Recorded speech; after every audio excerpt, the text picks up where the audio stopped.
Je donne tout de suite la parole à mon ami Laurent Théfen pour nous présenter le PNDS polio.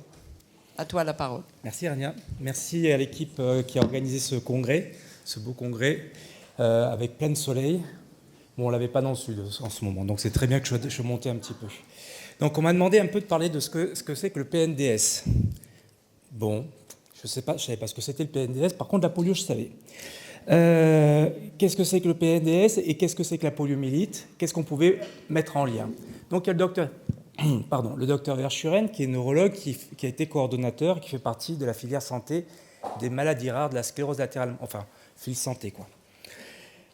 Et donc, du coup, je vais commencer par la fin. D'habitude, on vous présente cette diapositive pour vous demander si vous avez des questions, si on a des questions. Ben non, c'est celle-ci qui va commencer mon diaporama. En fait, le petit bonhomme, ce n'est pas le petit bonhomme qui est vous, mais en fait, c'est votre médecin traitant, votre médecin spécialiste, qui, quand vous arrivez pour la première fois, se pose la question « Qu'est-ce que je vais pouvoir faire avec ces séquelles de polio ?» D'autant plus, on vous l'a dit, en fait, je vais répéter plein de choses qui ont déjà été dites précédemment, c'est moins bien enseigné, il y a des fausses croyances, la polio, ça n'existe plus, on l'a vu qu'elle existait encore, les séquelles de polio n'existent plus, vous êtes là pour le dire, et puis il y a plein d'autres fausses croyances qu'il va falloir éliminer. Donc, comment on peut aider ces médecins? Donc, merci de votre attention. C'est encore pas la fin, mais merci de faire attention et de communiquer par la suite tous ces éléments à les différentes personnes, scientifiques ou pas. Alors, vous le savez, qui est un patient qui a des séquelles de polio, par quel biais vous allez voir un spécialiste? Vous allez voir éventuellement un gériatre en fonction de votre âge, vous allez voir un orthopédiste parce qu'il va falloir vous opérer d'une prothèse totale de hanche, d'une prothèse de genou ou d'une scoliose qui s'est aggravée. Qu'est-ce qu'il va pouvoir faire et dans quelles conditions il va pouvoir le faire? Il va falloir qu'il fasse le binôme avec l'anesthésiste comme vous le verrez cet après-midi. La plupart du temps, vous revenez via l'orthoprothésiste et le podo-orthésiste parce qu'il y a des améliorations qui ont été faites et vous avez entendu parler des améliorations par Internet. Mais il y a aussi des choses que vous avez faites vous-même, comme le disait tout à l'heure le professeur François Jeunet, et qu'on pourrait peut-être faire évoluer. Et puis tout simplement parce que vous avez beau essayer de réparer votre appareillage, il va falloir quand même refaire un nouvel appareillage. Pardon. Le médecin de médecine physique et adaptation, parce que souvent on est le lien avec toutes les pathologies qui entrent et qui vont entraîner des restrictions de participation et des limitations d'activité. Le neurologue pour faire éventuellement un bilan de syndrome post-polio, parce que vous évoquez ça, vous avez une diminution, une perte d'autonomie, mais également parce qu'il y a une atteinte radiculaire, c'est une atteinte du canal carpien, une atteinte du nerf cubital, une atteinte radiculaire qu'il faut faire aussi le diagnostic. Et puis des fois parce que on vous a adressé parce qu'on a peur qu'il y ait d'autres maladies que du fait de votre déficit. Le pneumologue, parce qu'il y a un problème respiratoire, il y a du fait, la plupart du temps, des intercostaux, de l'atteinte bulbaire qui passait inaperçue, ou de l'aggravation de la scoliose, mais également dans le cadre de troubles du sommeil, qui sont importants, fréquents dans votre population, dans des syndromes d'apnée du sommeil, les syndromes des jambes sans repos. On peut parler encore de la dysphagie avec les gastro-entérologues. Un point important, et puis c'est une des communications que vous verrez avec encore le professeur Jeunet, c'est l'ennemi public numéro 1, pour le citer, le poids. Et le poids, vous avez beau essayer, malgré toutes les diététiciennes que vous avez vues, vous n'arrivez pas à le perdre. Pourquoi? Je laisserai François en parler. En sachant quand même que c'est un risque de complications cardiovasculaires, c'est un risque de perte d'autonomie, puisque Olivier Dizien disait, au bout de 500 grammes juste de prise de poids, on peut perdre complètement la marche. Et puis tous les autres, les algologues, les ORL parce qu'il y a une dysphonie, tous les autres spécialistes. Et au-dessus de ça, le premier, c'est le médecin traitant, le médecin généraliste, qu'il va falloir qu'il fasse le lien entre toutes vos doléances et où il va vous adresser. Donc comment faire quand on connaît pas bien la poliomyélite et le syndrome post-polio? Multiples atteintes avec des limitations d'activité, des restrictions de participation, et lui, il est en bas avec sa pelote de laine qu'il essaye de dérouler du mieux possible. Donc je vais quand même vous dire qu'est-ce que c'est qu'un PNDS. C'est un protocole national de diagnostic et de soins. Donc en fait, tout simplement, c'est un référentiel de bonnes pratiques portant sur les maladies rares. Alors, est-ce que la polio est une maladie rare? On pourrait dire que non, vu qu'il y a un certain nombre. Mais comme on ne sait pas exactement le nombre que vous êtes, on suppose que c'est une maladie rare. Est-ce que le syndrome post-polio, c'est une maladie rare? En fonction des études, c'est entre 20 et 65% des personnes qui ont un syndrome post-polio. Donc on peut dire que c'est une maladie rare. Donc oui, ce protocole est intéressant dans les séquelles de polio, et puis tout simplement pour faire connaître. En plus, la dégradation, ce n'est pas une fatalité. Il y a des possibilités d'amélioration, il y a des traitements, il y a des différentes prises en charge que l'on peut faire, notamment avec la médecine physique et réadaptation. Donc les objectifs de ce PNDS sont doubles. Permettre à chaque praticien de gérer au mieux le parcours de soins de nos patients, donc de vous. Mieux informer les professionnels sur les séquelles et sur une meilleure reconnaissance du syndrome post-polio. Jusque-là, je ne vous ai pas perdu. Un petit peu ça, je sens qu'il y en a qui ont faim. Donc la méthode, je vous fais ça très scientifique. En fait, on a utilisé le guide méthodologique de la HAS qui a été écrit en 2012. Guide, c'est vraiment un guide. La HAS, à aucun moment du parcours, intervient. Elle fait juste que valider et faire le suivi. Donc la méthode suivie, il y a un coordonnateur, c'était le docteur Verschuren, 2 médecins de MPR, le docteur Cotina et moi-même, un pneumologue, le docteur Roseau, et Palmina, qui a été notre ingénieur de recherche clinique, qui nous a fait toute la revue de la bibliographie. À partir de notre expertise et de la revue de la bibliographie, qui nous dit s'il y a des traitements, s'il y a des choses qui sont validées cliniquement, on a fait un premier projet. Ensuite, ce premier projet est passé dans des mains expertes, un panel d'experts, des patients experts, et on a fait des corrections, et puis ça a été validé par la HAS et mis en ligne sur la HAS. Donc, je vous répète, la HAS, à aucun moment n'intervient, elle valide simplement et elle fera le suivi. Donc, juste ici, pour vous montrer les différents intervenants, donc il y a, comme je pense que c'est mon ancienne version, je ne vais pas changer de diapo, il y a des médecins de médecine physique et de réadaptation, il y a des neurologues, donc des médecins de tout bord et de tout lieu, des neurologues, pardon, donc il y en a quand même qui s'intéressent. Il y a des médecins traitants, il y a des orthopédistes, des kinés, des patients experts, et il m'en manque un, et un psychologue. Les résultats, je vous présente. En fait, je ne vais pas pouvoir vous parler de tout le parcours, tout ce qui a été écrit, mais je vais vous présenter en 3 parties. La première partie, c'est le diagnostic de syndrome post-polio. Et puis tout ce que je vais vous dire, en fait, vous l'avez déjà vu dans les différents congrès, et vous allez le voir au fur et à mesure de cette journée. Donc le diagnostic de syndrome post-polio, il est avant tout clinique, c'est-à-dire il faut écouter ce que vous nous proposez, que vous nous dites de la perte d'autonomie et de pourquoi vous perdez cette autonomie.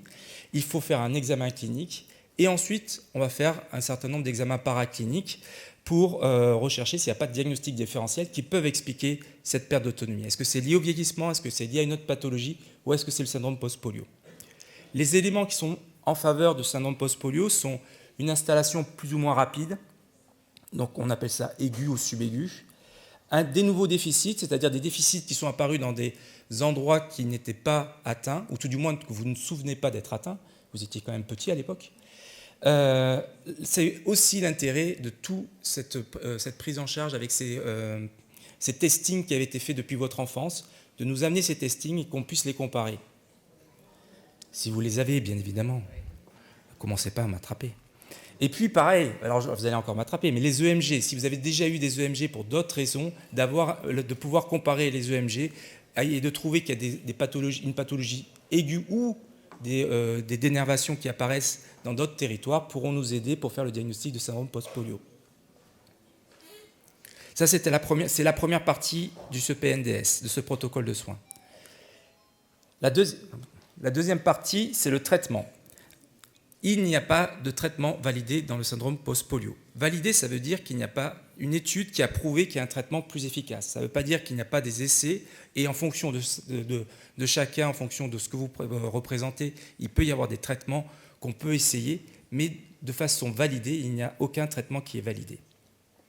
Par contre, je le répète, dépister des pathologies fréquentes, un syndrome d'apnée du sommeil, une fatigue liée à un syndrome des jambes sans repos qui trouble le sommeil, déjà ces petites anomalies vont vous permettre d'améliorer et d'avoir une diminution de ces répercussions.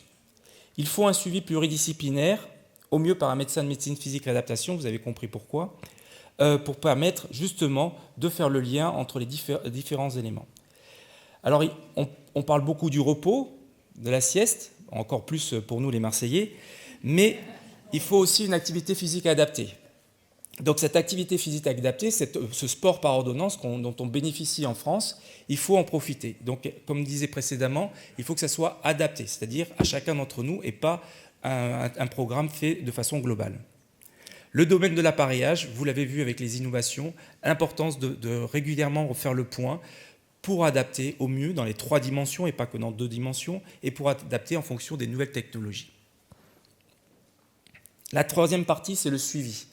Donc je rabâche un petit peu ce qui a été dit, l'importance de votre suivi, et si c'est possible, comme disait le Dr Martinet, si c'est possible, avant d'avoir les complications, pour justement qu'on fasse de la prévention presque secondaire ou primaire, notamment les comorbidités.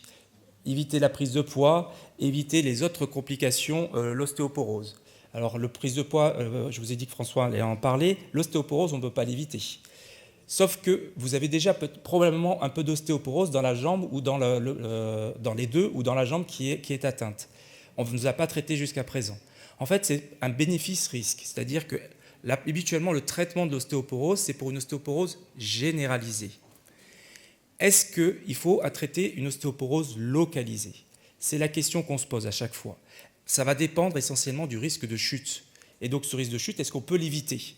Et donc, éviter le traitement. Si on ne peut pas l'éviter, on va s'orienter vers une prise de traitement. Donc, c'est une réflexion qui va se faire en fonction de vous. Et pas simplement ostéoporose d'un côté, on va le faire. C'est pareil pour les patients qui ont d'autres pathologies, c'est pas que pour la polio, la paraplégie, il y a une ostéoporose en dessous du niveau lésionnel, dans l'hémiplégie c'est pareil, dans les amputés également. Donc c'est vraiment un rapport bénéfice-risque en fonction de vos patients et donc en fonction de vous. Donc si on reprend ma mosaïque, donc vous avez une atteinte souvent mosaïque et puis du coup vous voyez une mosaïque de spécialistes, là, du coup on a besoin d'un réseau. On vous l'a présenté précédemment. Ce réseau est formel, donc créé avec une institution, ou informel, c'est-à-dire que chaque médecin a pu créer son réseau avec ses connaissances pour qu'ils connaissent un petit peu plus la spécialisation et le syndrome post-polio. Le réseau, comme on le disait précédemment, je ne reviens pas sur ce que disait le professeur Yannick, Olivier Dizien le disait lors du premier congrès sur la polio sur Paris. Donc, il y a eu une rédaction d'un argumentaire scientifique. Oui, il faut aller vite. Du coup, on a créé un protocole national de diagnostic et de soins à partir d'un argumentaire scientifique. Donc, toutes les études qui ont été faites mais qui ne sont pas validées n'apparaissent pas dans ce protocole de soins. Il y a une synthèse pour les médecins généralistes avec un résumé qui est fait pour eux, un tableau qui explique un petit peu rapidement ce qu'on peut faire, et la mise à jour en fonction des nouvelles données qui seront validées. Du coup, oui, il va trouver la lumière à partir de ce PNDS, tout du moins c'est ce qu'on espère. Donc le but, c'était une meilleure connaissance aussi, c'est le 2e but. Donc c'est pour ça qu'il est sur le site de la HAS, il est sur le site de Fil Santé. Il y a déjà eu une communication orale qui a été faite auprès de la SOFMER, une communication affichée à la SOFMER, donc ici aujourd'hui, à ISPO dans quelques mois. On espère le communiquer à la Société française de neurologie, de pneumologie, de gériatrie, et également et surtout à nos collègues de médecine générale. Donc du coup, je ne finis pas par une question, mais je finis par une affirmation. Il faut être attentif à ce que je vais vous dire dans la diapositive suivante. C'est aussi une affirmation que vos médecins, s'il y a une petite question, ils peuvent aller sur les différents sites dont je viens de vous parler. Et puis, s'ils sont pas assez rapides pour aller sur un site, ils prennent ces codes barres. Alors, ce n'est pas le menu qu'on va avoir tout à l'heure, c'est l'argumentaire scientifique en haut, le PNDS au milieu et la synthèse pour les médecins généralistes tout en bas. Je peux quand même vous remercier de votre attention.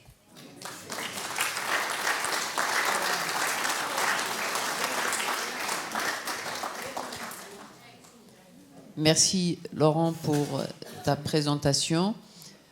Est-ce qu'il y a quelques questions dans la salle?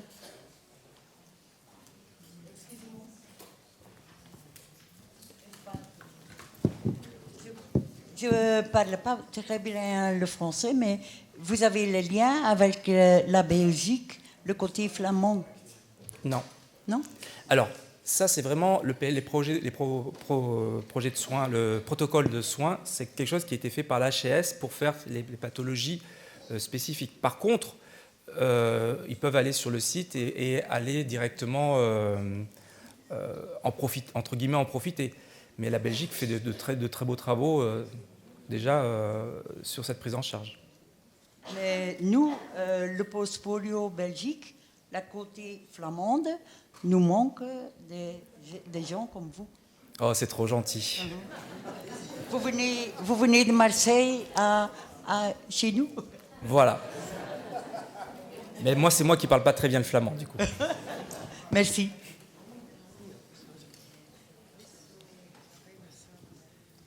Oui, bonjour, je suis un patient.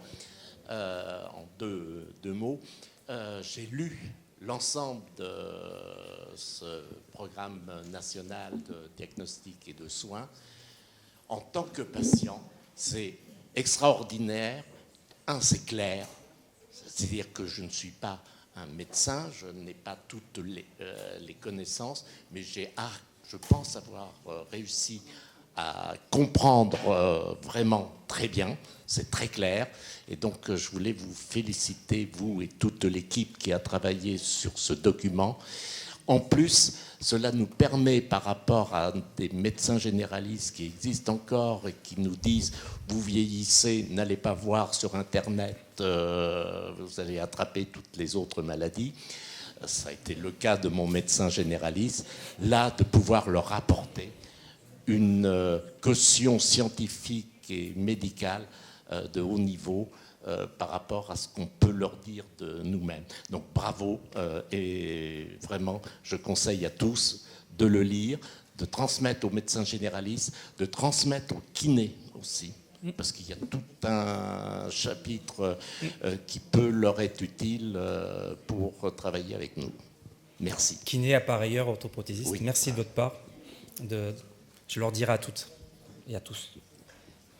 Merci à tous. Une dernière question pour ne pas prendre de Alors, la retard. dernière question, simplement, je pense qu'au nom de Polio France, on va faire une diffusion dans le Polio Info et sur le site, probablement, hein, Robert, pour inciter effectivement nos adhérents à être de bons relais, comme l'a dit Hubert. Je crois qu'il a eu l'expérience dans un groupe à la Melou qui a été très intéressé, c'était des polios, et je pense que on va, nous, dans nos voix à nous, pouvoir diffuser ça. Voilà. Merci. Merci à tous les intervenants de cette session et de toute la matinée. C'était riche en échanges et en présentation. Je pense qu'on va clore cette première la matinée